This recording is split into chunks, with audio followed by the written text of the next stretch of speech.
tip number 47, front porch covering. My name is Paul Hammer. I'm the owner of the Ace Handyman franchise group in Columbus, Ohio, and wanted to go over this tip with you guys today. So the basics of this project, it's actually putting a roof, if you will, over your front porch. So the picture off to the right, you can see there's nothing there. Why you would do this? It obviously would add curb appeal. Most of the time, that's what people are looking for. They want the looks of it.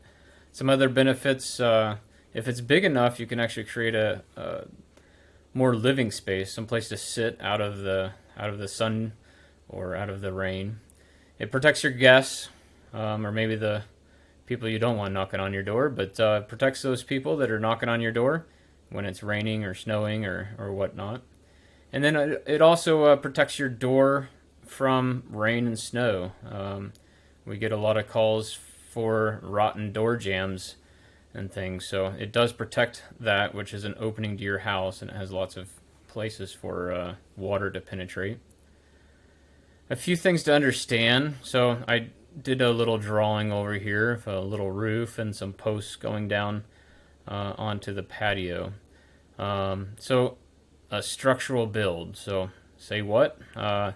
This, when you're actually connecting something to your house, and it's freestanding and it's supported down onto the ground or onto something, it should be structurally sound. So the freeze and thaw cycle.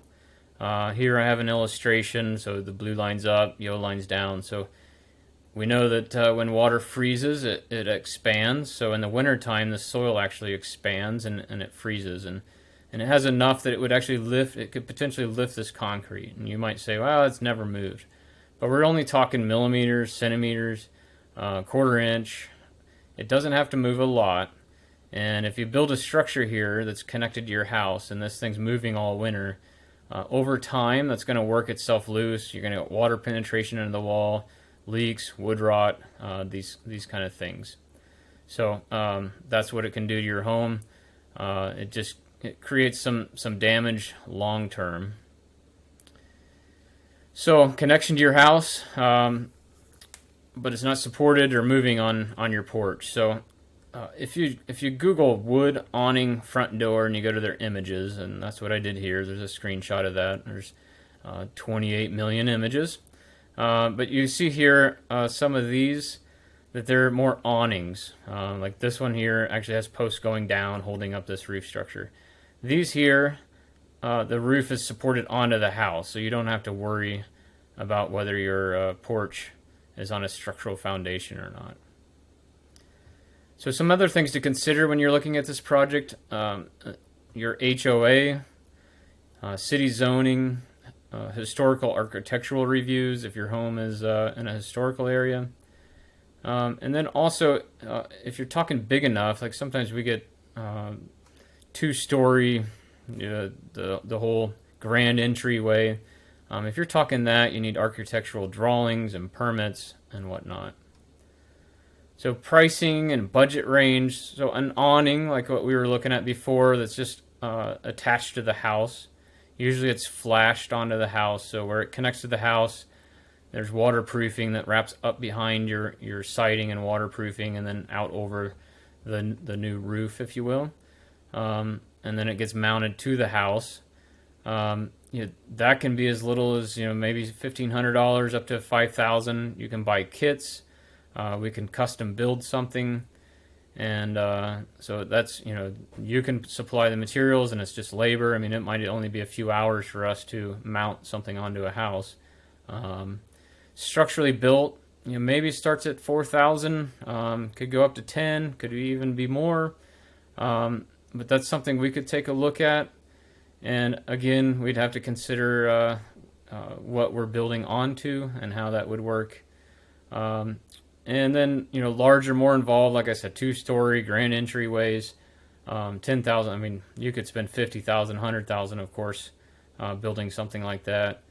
That we can give you a referral to a larger contractor that would be able to work with an engineer, an architect, get permits, and go that route. So why choose us? On these smaller jobs, putting up an awning, that job's not big enough for a general contractor, but it's critical enough that you want a professional service. Once we start, we stay on it and we finish the project. You can customize the project, so you can buy some of the materials yourself. We could custom build something and then you could paint it, so we can help in that kind of process. So for next steps, contact your local Columbus office. The number is down there at 614-392-9210. Give us more information. If you can send us some high quality photos, we could do a ballpark estimate, if you will, just give you kind of an idea. It's best to get maybe something a little closer up, like the picture I showed, and then step back. Sometimes we can get pictures from Google Street View, but give us a picture of the front of the house as well as not just being up close. At that point, if virtual estimate ballpark's in your budget range, we can meet on site and start talking further. And then, of course, if you'd like a bigger project and it's not good for us, we have a lot of qualified contractors we can refer to you.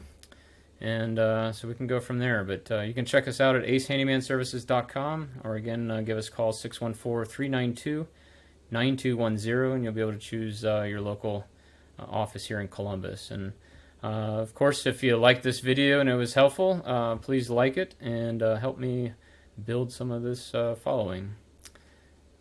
Again, Paul Hammer, thank you.